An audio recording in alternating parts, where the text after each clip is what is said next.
Maaga nga ni ako nagising ngayon kasi may pasok kami. Sa mga oras nga na yan mga guys, katapos ko nang maligo. Kaagad na nga ako nagbihis, baka malit na naman ako. Nung nakaraang araw nga ni nalit ako. Napagalitan nga ni ako ni ate kasi ang bagal ko daw kumilos. Imbis daw kasi na maligo na ako, mas sinuon akong mag-cellphone. Kaya dali-dali na nga akong lumabas ng bahay, baka mapagalitan naman ako. Alas 8 pa nga lang ng umaga pero sobrang init na. Sa sobrang init nga ni ng panahon ngayon mga guys, pwede ka nang magluto ng kanin sa labas. At habang nagluluto ka nga ni ng kanin sa labas, pati ikaw maluluto na din. Hala, sa panahon nga ni ngayon mga guys, importante talagang magbaon ng tubig at magdala ng payong para payungan mo yung crush mo. Hala, sa mga oras nga na yan mga guys, nag-aabang ako ng sasakyan. Ang nakakainis nga ni dito sa Manila mga guys, kahit sobrang dami ng sasakyan, mahirap pa ding makasakay. Pero ngayon nga, kagad ako nakasakay. Sa mga oras nga na yan mga guys, nagre-review ako kasi may quiz kami mamaya. Iniisip ko nga din kung ano ba talaga ko sa'yo. Hala, pag pumupunta nga po pala ako sa school, mas gusto ko sakyan yung aircon. Kasi pag nag-jeep ako mga guys, di pa ako nakakarating sa room, pawis na ako.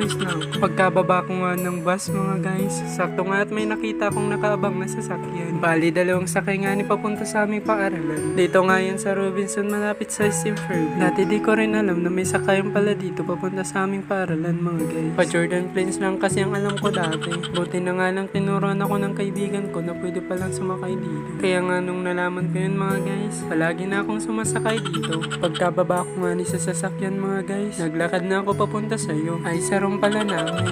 Pagkadating ko nga ni Didi Harong mga guys, ito ang kaibigan ko, walang magawa. Sobrang sakit na nga dyan yung tiyan ko kakatawa. Pero nagpapasalamat ako kahit pa paano may ka-vibes ako. Pagkatapos nga niyan mga guys, napagtripan ko yung dalawang kong kaibigan. Sabi ko nga sa kanila may mutas sila kahit wala naman. Natatawa nga niya ako dito kay Isabel kasi di siya makagits nung una. Sinabihan nga siya ng kaibigan ko na nagjo-joke lang ako. Pagkatapos nga ng klase namin, niyaya ko ng dalawang kaibigan ko na mag-unlimited chicken wings. Kaya nagabang na nga kami ng sasakyan papuntang bayan. Sumakay na nga lang kami kahit malapit na. Ito kasing mga kaibigan ko ang arte.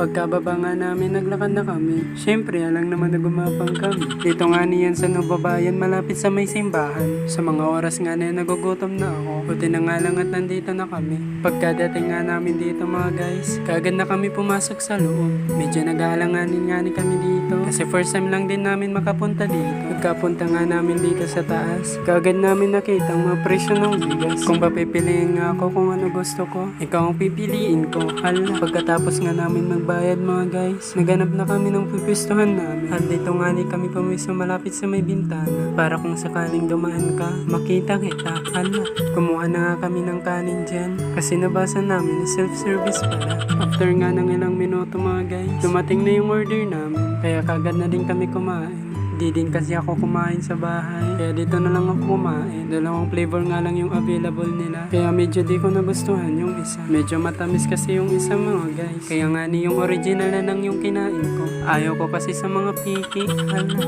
sa mga oras nga na yan mga guys, naka-4 na beses na kami umorder. Natatawa nga kami sa mga oras na yan kasi napansin namin yung unlimited chicken wings nila, walang wings. Hala, kaya pagkatapos nga namin kumain, agad na din kaming umalis. Sa mga oras nga na yan mga guys, sobrang init. Sobrang dami nga din yung nakapila ngayon mga guys, kaya pumila na din kami kahit mainit. Mas lalong ang uminit dito sa jeep kasi nagsisiksikan. Bago nga pala ako umuwi sa bahay, gusto ko lang magpasalamat sa mga sumusuporta sa akin. Yun lang, bye bye.